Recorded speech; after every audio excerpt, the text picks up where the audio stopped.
Hey, what's up, guys? We're back with another reaction. Okay, never mind. Wait, what? Never mind. Anyways, we're back at getting another reaction. This time I got Jara on the channel, and I have not done any videos with her in a very long time, or since probably 2013. It's like ever. Yeah, probably since the Let It Go parody video. If you remember that. Great time. I know. Don't bring that up. Okay, never mind then. But anyways, I've done a lot of MrBallen reactions with Lauren here, you know. So this is Jara's first time reacting to MrBallen. Well, I wouldn't say first time, like my first time watching it for real. Yeah, like we're doing a reaction video. So she saw a couple of them, and did you like them? I did. Okay. Yeah. So and we all love scary, mysterious, really weird things. Strange, dark, and mysterious. Yeah, strange, dark, and mysterious, as MrBallen would put it. But let's just get on into this one. Do you know what this one's called? What is it called? Kidnapping. The Worst Kidnappers in Australia, which is a very interesting title because, I mean, I have no idea about kidnappers in Australia. Yeah, I feel like kidnappers are bad everywhere. Well, okay, obviously MrBallen never fails to deliver a fantastic performance of storytelling, and hopefully this one is scary and shocking as. Check out his podcast too. Yeah, which I never even really listened to, but you should. Know, I guess they're really good. I don't know. It's the #2 podcast on Spotify, I think. Wow, that says something. I mean, yeah. Well, anyways, I'll probably get Spotify back, I guess. You don't have it? Why did you delete it? Lame. Well, I didn't really delete it. So I mean, I had a well. Are you one of those losers that just use Apple Music? Oh my god, no! It's because it's connected to Hulu, and I was not watching Hulu, so I had to cancel. I think she only uses YouTube Music, like YouTube Red. Okay, I'm sorry. Anyways, let's just. If you guys are ready, let's just get on it. Yeah. Wait, if you don't have Spotify, you can't listen to the podcast. If you don't have Spotify, then. Well, fine. Figure it out. Okay, fine. I'll figure it out. Jerry, you also have to listen to the podcast, I think. I do need to send you it. I listened to it. Well, anyways, I think this is a. Why is this angled weird? Whatever. It doesn't matter. It's whatever. It's just whatever. Okay. Yeah. What? Go ahead. I know. I was just saying, it looks like you guys are like closer than me. Yeah. Scoot over. I'm sitting on it. Scoot up? You mean like not scoot over? I'm also leaning forward. Yeah, we can lean forward. Well, we don't need to. We can also like go backwards because we can all be in the frame. That's why. Yeah, this is perfect. It's perfect. Okay, cool. All right, let's just get on in. The Worst Kidnappers in Australia. Hopefully, and we might pause here or there because you can pause and we can talk. Lauren usually pauses to comment on stuff. You know. So what? Comment on stuff. So do you. Well, not as much, but you know, it's fine. Okay, let's just get on it. In 2008, a young man was driving along a dirt road in a forest when he spotted up ahead the... Well, I can't even reach it to pause it. So already pausing. Let's see what. Sorry. A lot has happened. Strange-looking animal that he didn't recognize that appeared to be dead on the side of the road. And so, curious what it was, he drove past the dead animal and he stopped his car and he got out and began walking back up the road towards the animal to see what it was. And when he got right on top of it, he crouched down to get a better look. And as he did, he heard the sound of something moving behind him. And then before he could turn around, everything went black. But before we get into today's story, if you're a fan of the strange, dark, and mysterious delivered in story format, then you've come to the right place because that's all we do, and we upload once or twice every week. So if that's of interest to you, please invite the like button to come on over your house for a nice, fun, casual game night. And as soon as they step inside, immediately ambush them, handcuff them to the bed, and have a priest perform an exorcism on them. Also, please subscribe to our channel and turn on all notifications. Yeah, so since Jared doesn't know this, he always says, like, makes a joke about the like button. He's like, how does it go? He's like, dang it, what did he say? I just forget. Okay, so he just makes comments about the like button. He's like, if you liked this video, go like torture the like button in some way. So like make them do your dishes, but don't let them roll up their sleeves, or like just like different stupid really stuff like weird stuff with the like button. It's just pretty funny. Yeah, it's just really cute. Yeah. Anyways, let's okay. Go ahead. I apologize. I paused. I couldn't do too many more. That was dare you? Notifications so you don't miss any of our weekly uploads. Okay, let's get into today's story. Oh man, let's get a good one today. They're always good. No, I know. I just there's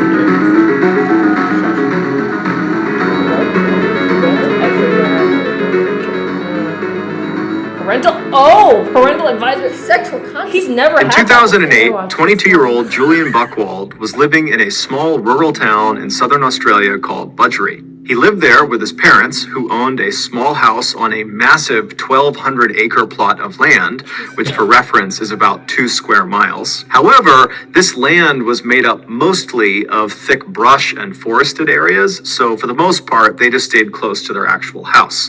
However, there was a waterfall deep into the woods on their property that periodically they would go to visit. Less than a 20-minute drive north of Budgery was another small rural town called Churchill, and in that town was Julian's girlfriend, 17-year-old Carolyn Watson, who also lived with her parents. The young couple had met 2 years earlier at the church they both went to. They were both very devout Christians, and their plan was to get married the next year when Carolyn turned 18 and was done with her studies. On Tuesday, March 4th of that year, Julian and Carolyn decided to go out and have a picnic lunch at the waterfall on Julian's family's property. So early that afternoon, Julian left his house, he hopped in the family car, he drove north to Churchill, he picked up Carolyn, and then he drove her back to his family's property, where he turned onto a dirt road that would take them into the forest to the waterfall. At some point along this short, bumpy road through the forest, Julian was looking out ahead of the car when he spotted what looked like roadkill on the side of the road. And this roadkill, it looked bigger than he was used to seeing in this area. And so he stared at it as the car kind of rolled past it. And right after they had driven past the roadkill, he turned to Carolyn and said, hey, there's some really weird roadkill on the side of the road right over there. And so Carolyn, who really didn't care, she kind of slowly looked up and turned around and looked, but she didn't see it. And then after that, the two of them did not discuss the roadkill any further. And so Julian just continued to drive along this dirt road until the road kind of opened up into this big clearing. And in the middle of this clearing, which was basically this field, there was a small pond with a 10-foot high waterfall feeding into it. This was the waterfall. And so Julian parked the car right at the end of the dirt road, right on the edge of this clearing, and he and Carolyn got out. They went around to the back of the car, they got their picnic supplies out of the trunk, and they set up their picnic lunch right on the edge of this pond, looking up at this waterfall. And they were there for about an hour, just kind of enjoying each other's company. And then around 2:30 p.m., they realized it was time to go because they had told their family they'd be back by 3. And so they packed up all of their picnic stuff. They went back to the car, they put it back in the trunk. They hopped back inside the car. Julian turned it on, he turned the car around, and they began driving back down the dirt road that had brought them in. And as soon as they began driving down this road, Julian remembered the strange roadkill he had seen on their way in.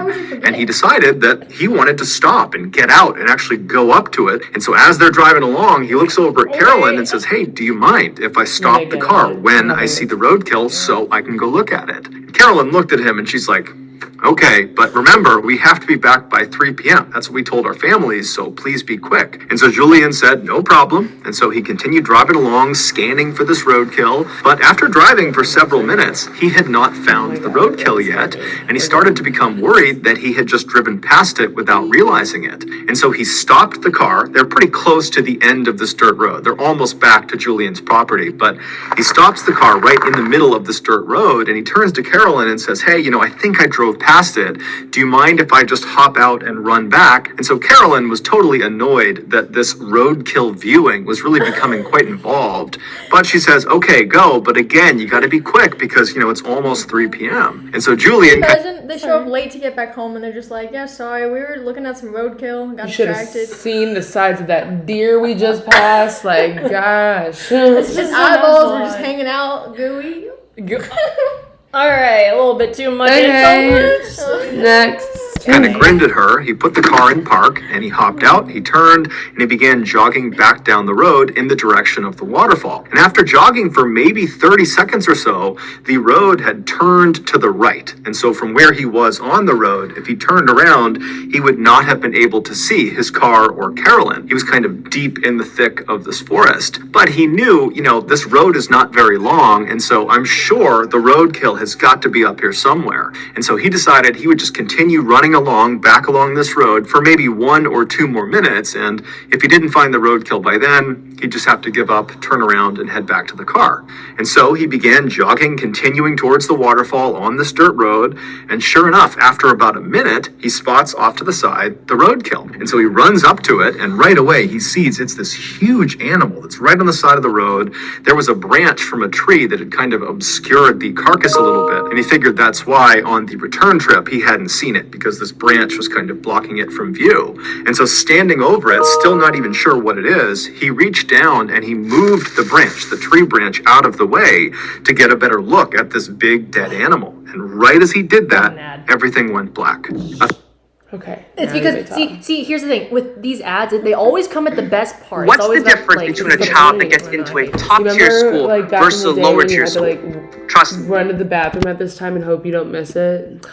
The movie? Oh, on like all the movies, TV? yeah. Oh, yeah, like when TV, commercials would pop You're like, up. well, I got a good like 5 minutes or so. No, yeah, exactly. It's Gotta like, hurry up. I know, just Run go to the like bathroom. quick. Get my snacks. Snacks.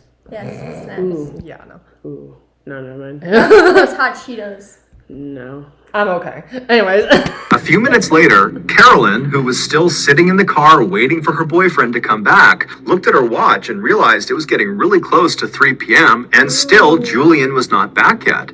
And so feeling kind of annoyed with him, she sat up in her seat and turned around and looked out the rear window of the car, expecting to see Julian come bounding down the road toward her. But when she looked out... Sorry, Alexa, stop. Sorry about that, guys. Sorry, it's an alarm to remind us to let our dog out, but the dog's not even here, so. Yeah, sorry about that.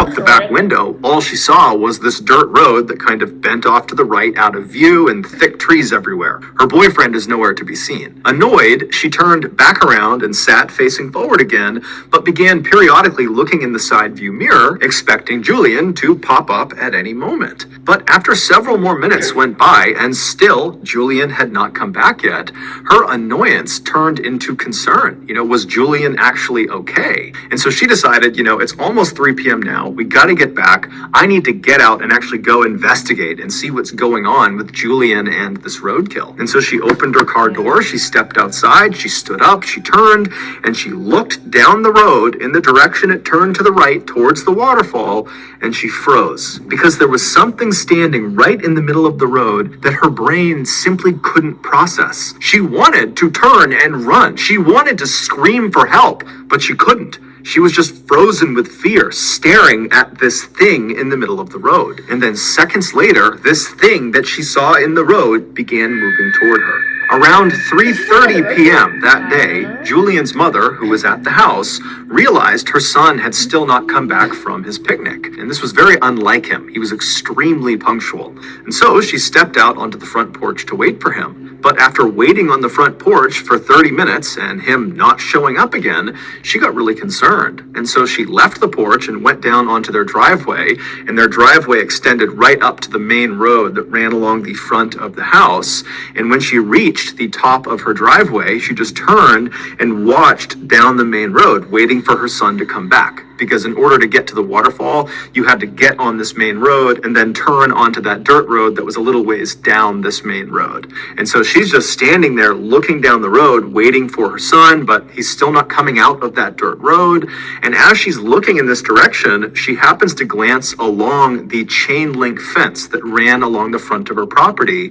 And she noticed there was a plastic bottle that had been jammed through one of the chain links. And so she decided she would just go over and see what it was, because it didn't make any sense that there would be a bottle in her fence. And so she walks over, she pulls the bottle out of the fence, and she realizes there is a tightly rolled piece of paper that's inside of the bottle. And so she unscrews the cap, she turns the bottle over, and she pours this little piece of paper out. She unfurls the piece of paper and sees there's writing on it. And as she's reading it, her heart starts to race and she covers her mouth. This note was clearly intended for her to read, or someone in the family to read that day, because it was about what happened to Julian and Carolyn that day. The note, which was covered in all these strange satanic symbols and was barely understandable because the grammar and spelling was so terrible, it generally communicated that Julian and Carolyn, who they called the boy and the girl, had been kidnapped. And so long as the family did not contact police, they, the boy and the girl, Julian and Carolyn, would be returned.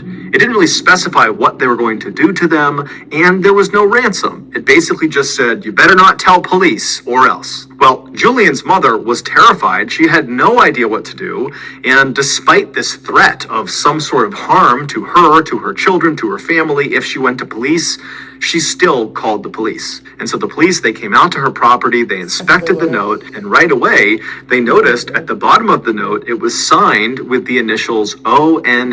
And so those initials, combined with these strange satanic symbols all over it, led police to discover who ONA was.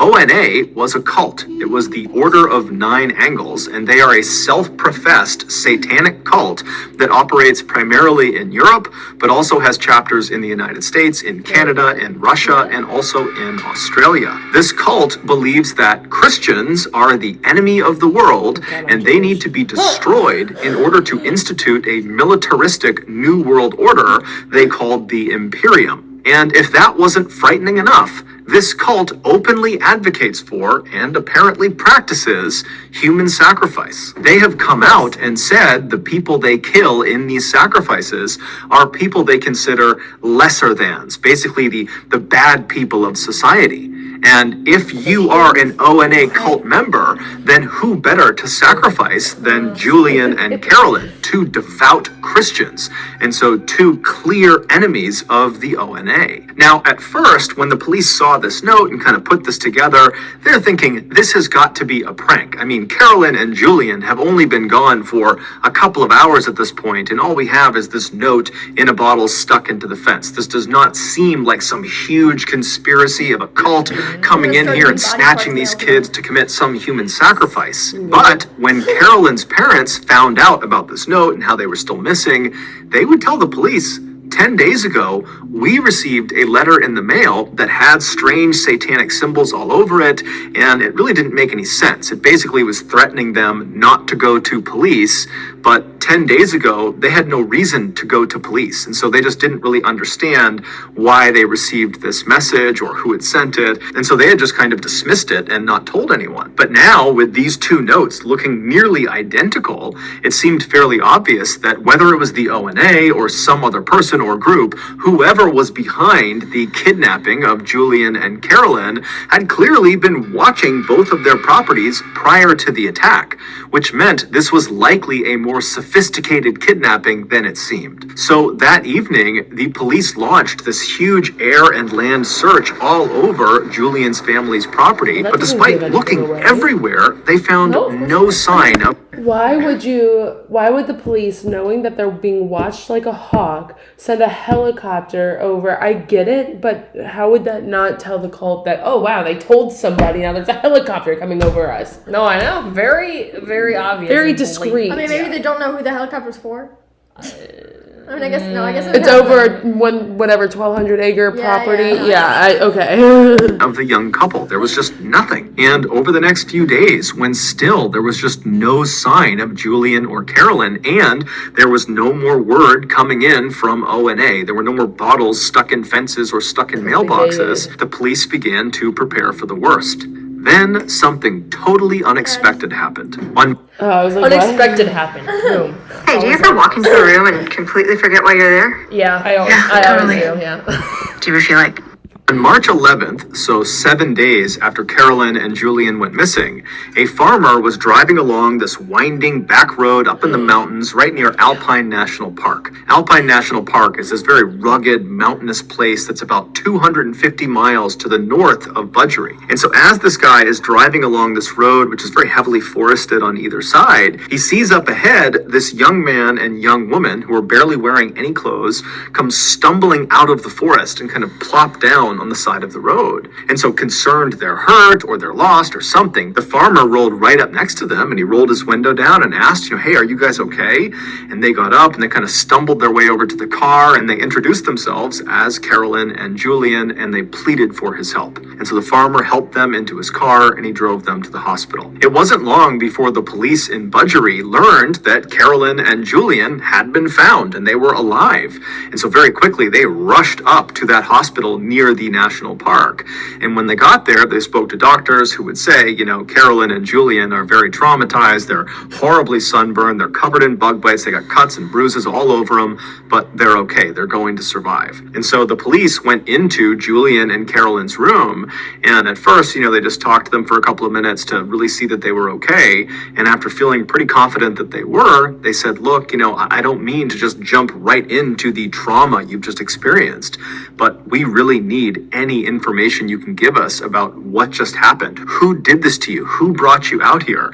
Because if it's ONA and they're out in the Alpine National Park, we need to know about it. We need to get out there and we need to stop them. And so Julian and Carolyn would both independently sit down and tell the police what happened to them. And so the following is the combined story of these two accounts that they gave police. Here we go. Wow, it's very dramatic. The music. But before we get into that, I want to tell you about today's sponsor, Current. Banking is one of the few industries that have in mind. They include getting your with a IR100 Julian and Carolyn gave. Hey, back to the story. Okay, let's get back into it. And so again, here is the account that both Julian and Carolyn gave to police. L and R underneath. Oh, just left, right of the country. Yeah. You're like, what? Communication, yeah. I'm fine. Still in the frame. Cool. What are you doing? Make sure we're all still in the frame. Sorry. Okay. No, the computer was moving by a ghost. It was the person behind the mirror. For sure. Okay, let's go.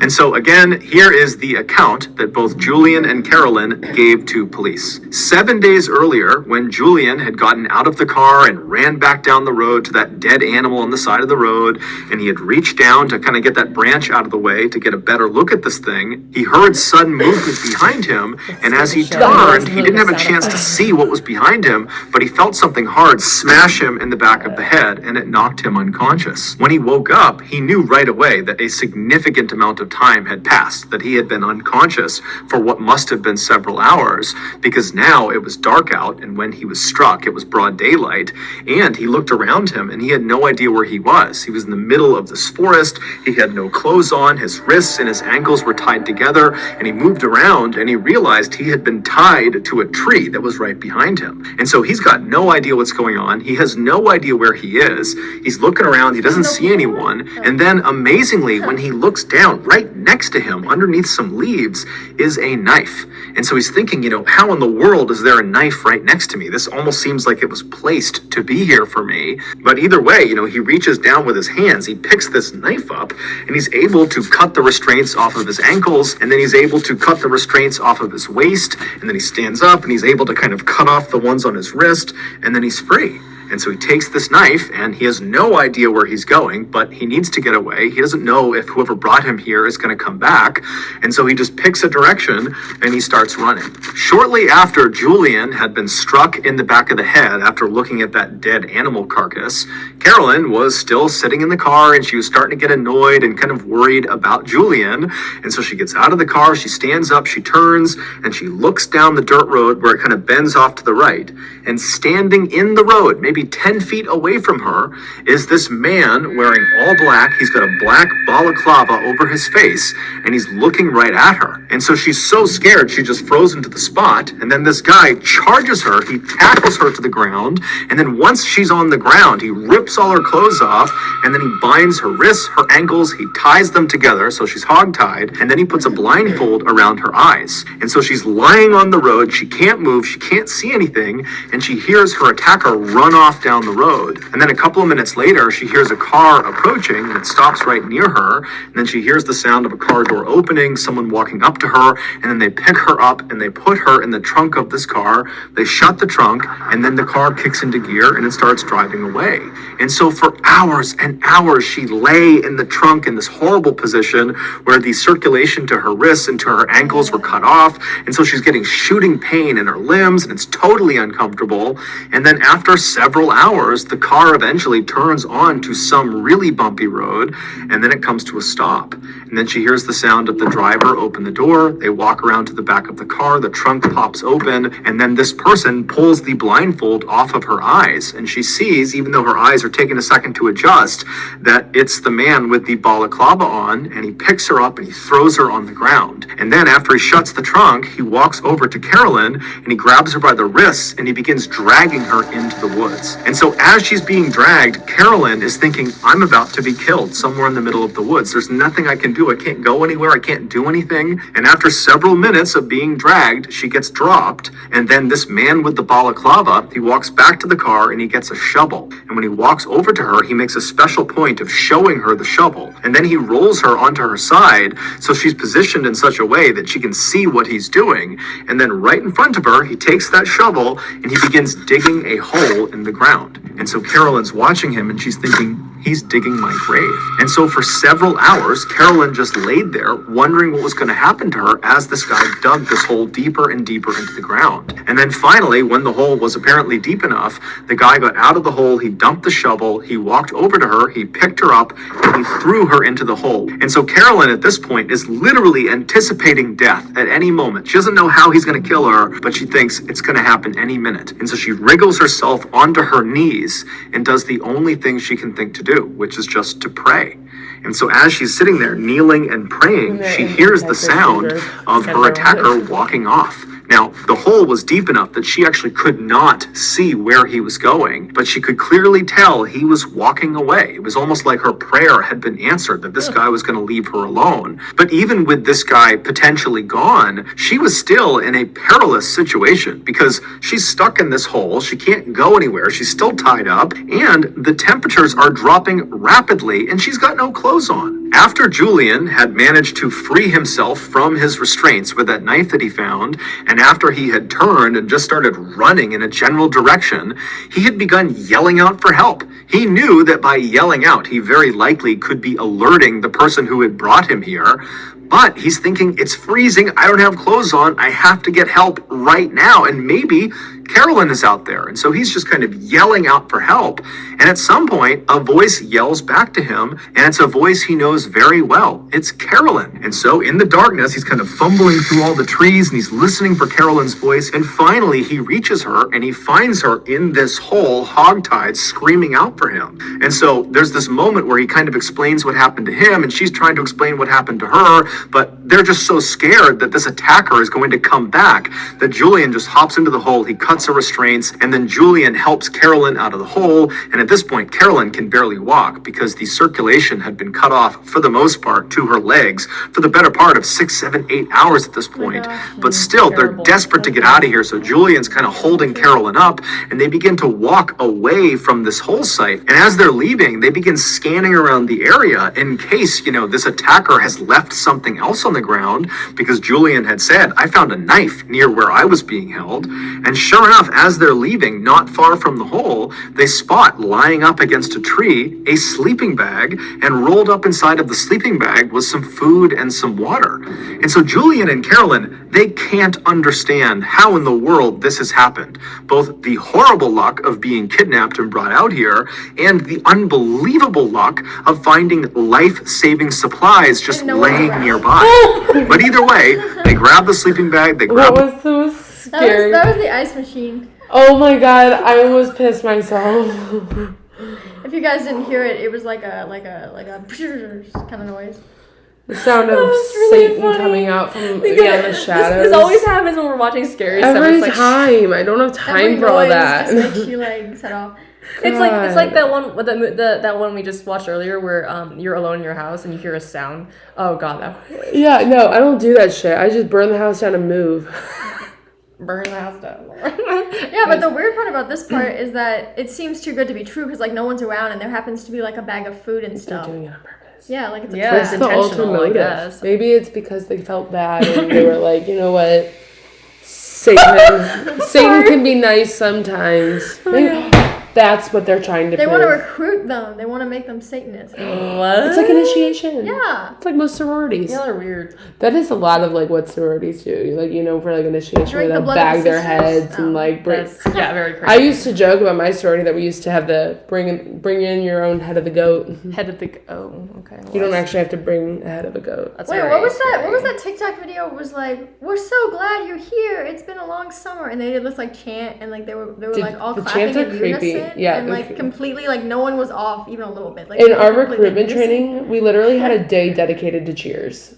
Oh, Like learning the different So cheers. you would like be perfect, like that's very... Yeah. you know what I'm It's- talking about? Like I know "It's been a exactly what long you're talking summer. about. Welcome back, and then they did this like cheer, but it Yeah. was like I forgot how it went. Yeah. Well, there's a bunch of different sorority cheers. It's really scary. Yeah, And then they made yeah. one for like COVID. Like they had the COVID virus being like, "Welcome back. It's been a long summer. We're happy to Yeah, see you." no. Ugh, goodness. All right. The food and water, and they take off running. For the next 48 hours, the couple roasted during the daytime when the sun was out because the temperatures would climb significantly. There wasn't much shade where they were walking around, so they're getting horribly sunburned. And then at night, the temperatures would plummet and they'd be freezing cold, and they'd get inside of their one sleeping bag and they'd shiver together and do their best to ration some food and water. And they're telling themselves, to stay positive, that eventually, if they just keep on moving every day, they're going to find a person, they're going to find a road, they're going to find something that will save them. But to their horror, at the end of those first 48 hours, as they're stumbling through this mountainous, treacherous terrain, they found themselves stumbling back into the same area they had tried to run away from.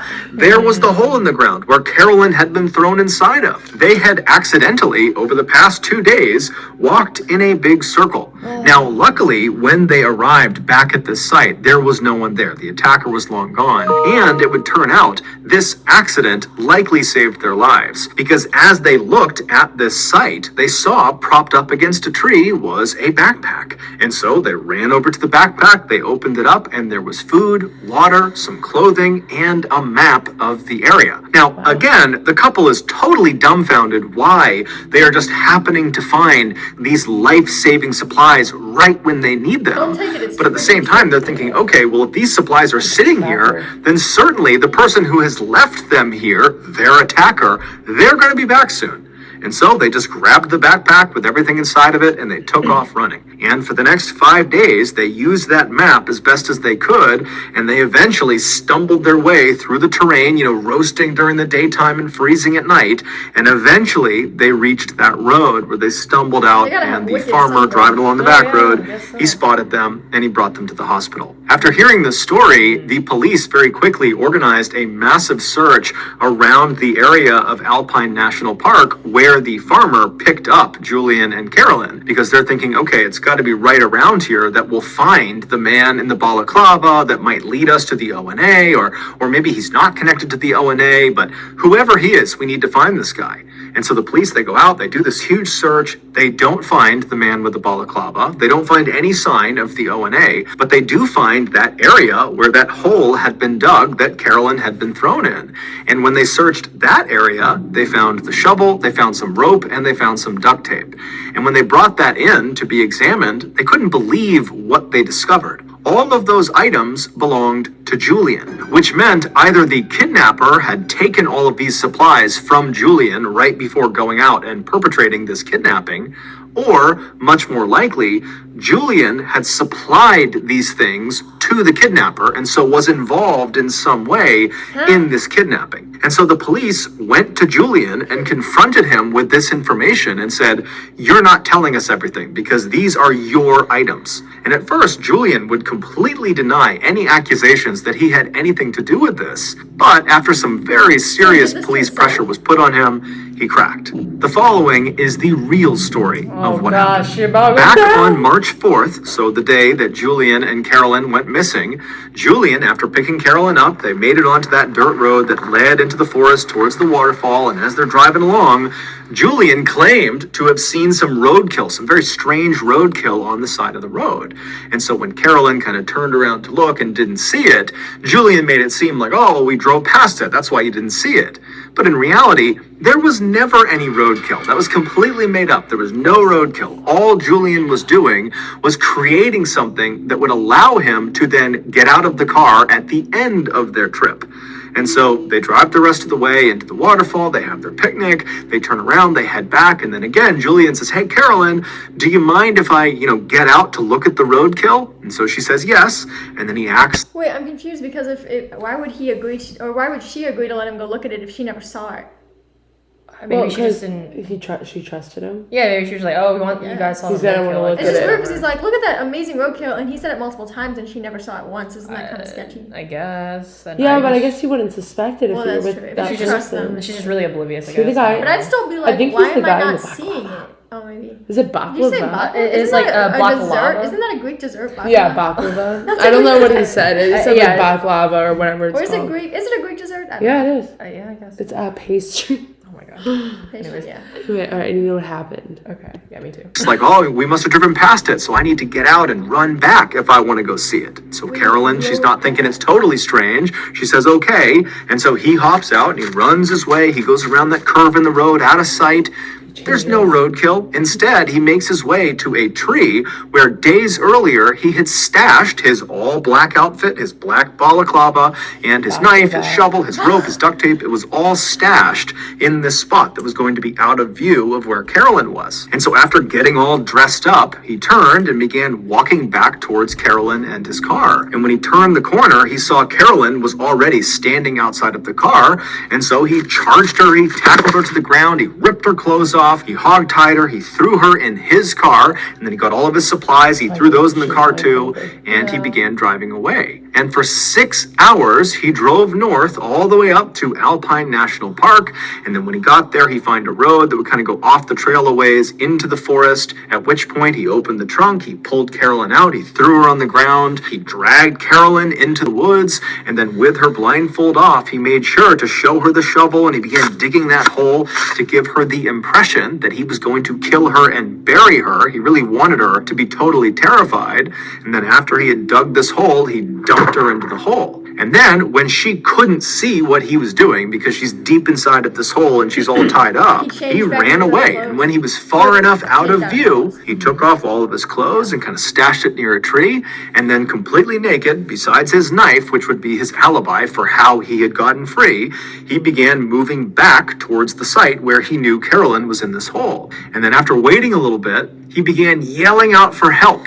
And then she heard him. And so she yells back to him, "No, Julian, I'm over here." And so Julian goes to the sound of her voice. And then when he sees her, he pitches her this ridiculous story about how he was tied up over there, but he found this knife and he was able to cut himself free. And look, I'll cut you free. And oh, the attacker's going to come back soon. And so he helps her out of the hole. And oh, look, they left a sleeping bag and some food and water. Let's go. And so he grabs the supplies and they head off into the bush. Now, the whole time, over the course of these 7 days, Julian knew exactly where he was. And so when they accidentally went in a circle and arrived back at the site where the hole was and then found that backpack that had more food and more water and some more supplies, that was intentional. That was not an accident. He had left the backpack there, and so that's why they had doubled back.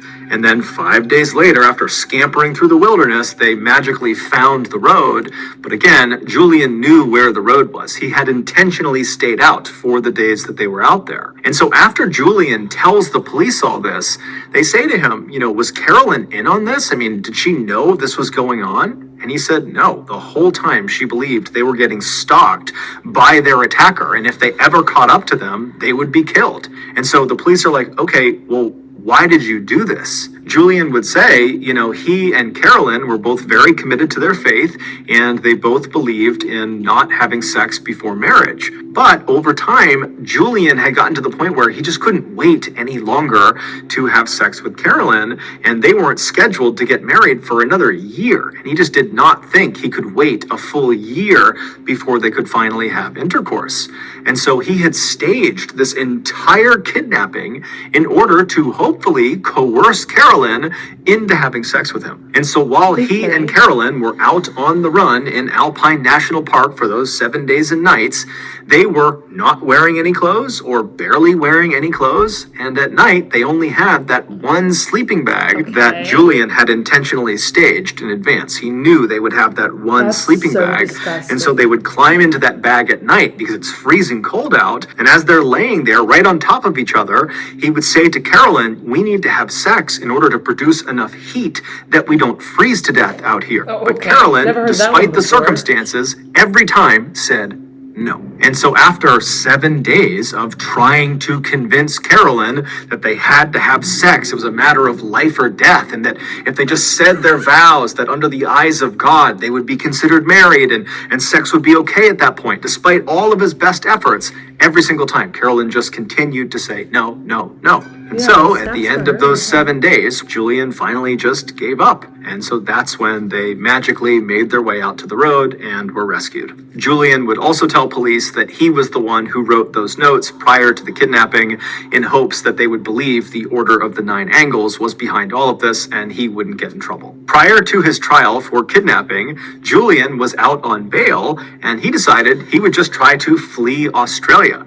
And so the way he did this is he dyed his skin a darker shade, and he also dyed his hair darker, and then he attempted to use a fake Indian passport to go to India. And he was able to fool Australian authorities, but when he arrived in India, he was immediately found out and he was extradited back to Australia where he would stand trial. And in 2009, he was found guilty of kidnapping along with a host of other obscure charges, and he was sentenced to 7 years and 9 months in prison. Just 7 years for all that. Wait, how do you like dye your skin is what I'm wondering. Like probably like a crap ton of like weird stuff. I mean, I know you can't like bleach your skin, so yeah, you can. You can? Like, have you heard Michael Jackson? That's not what some people. So people don't really think it was like bleached skin. They think he had like a skin condition. Well, yeah, it was alopecia, but he bleached his skin so that it would, or not alopecia, but what's that called? Vitiligo.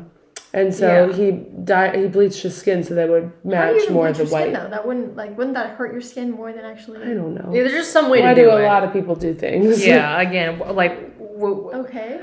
Wait. Was that? I'm pretty. Was that the end? I want to make sure. I didn't think you could bleach your skin. So that's gonna do it. Yeah. If you got something. So wow. First of all, initial impressions with that story. I mean, that guy was a sicko. Yeah. That's so like scary. Can you imagine just being in love with this guy and then because you he pulls don't this elaborate scheme because he wants to have sex? Well, literally this whole thing was so that he could have sex. And also, who the fuck would want to have sex in that situation? Yeah, that's a little bit yeah. What? Does he find that attractive? Is that what foreplay is? That's not foreplay. Let me everybody that is watching, this is not foreplay. If a guy does that to you, run. It's like, hey, let's have this one sleeping bag. Let's just, oh, no, he said, let's have sex to produce heat. Like, huh? Like, no. I mean, no. That's not how it works. Yeah. No, good for her for saying, like, no, and then, like, I mean, damn right. Ew. Yeah. Also, he was not cute. She can do better. Oh my god, I know, yeah. Anyways, that was just crazy because that's not at all what I was expecting. These always have like a twist. I know. I love how MrBallen's first of all videos always have that twist. You just never expect it. It's always because you think it's gonna go one way. Don't trust anyone, people.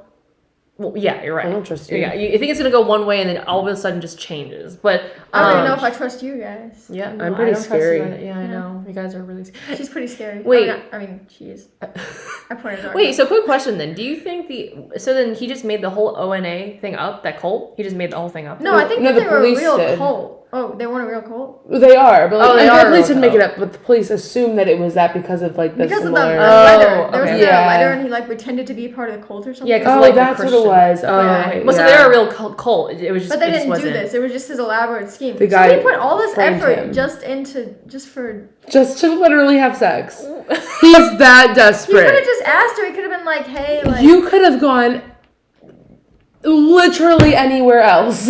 Go on Tinder. Like, but, I mean, they were committed. Like, you can't... Obviously not in a happy relationship if he's doing all that so that they can have sex. No, I mean he'd be better off cheating than doing that. I would rather him have cheated. To be honest, yeah. Honestly. I mean, he's a good dickhead either way. I mean, I don't think she should be with him anyway. Wait. So... I'm kind of wondering about that cult now, because every time I hear a cult, I'm gonna always think of something like really weird and... Cults are weird. Dude, there was one at my college. It was really scary. Yeah, not like in a bad way, but like they always like would stop you on campus. And wait, what is scary in a good way? Not like because they weren't like scary like this or like a real cult that would like hurt anybody, but like.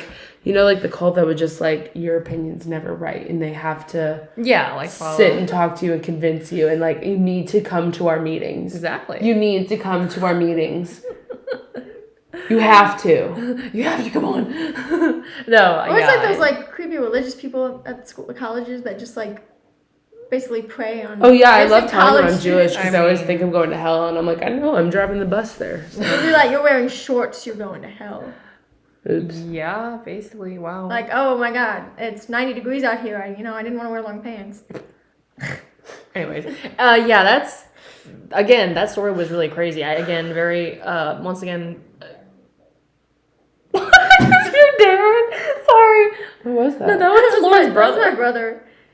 What did he do? He just coughed. That's what I was. What did you think it was? I don't know why it was. I got kind of nervous. I thought it was your dog, but I know your dog isn't home, so I was like, what kind of dog noise is that? I don't know. You weird dog. Anyways, I hope you guys enjoyed. Did you guys enjoy that video, right? Yeah, yeah, that was really good. Anyways, make sure to subscribe to my channel. You don't even do YouTube anymore. So, anyways, I might have Jara on the next one. Who knows? Maybe, maybe not. I rarely see her, so we'll have to see. No, that is false. I mean, you don't ever do reaction videos with me, so who knows? Because you never ask me. Well, because I didn't think. Okay. Anyways, No, let's do a cat fight. Cat fight. Anyways, yeah, I hope you guys enjoyed that video, and that's all. I'll see you guys in the Subscribe next to one. my channel. Okay, yeah, Lauren, you don't even upload though, so it doesn't matter. Wow, that's hard. I'm just saying, you don't upload if you upload it. Anyways, I'll see you guys in the next one. Bye-bye. Bye. Bye.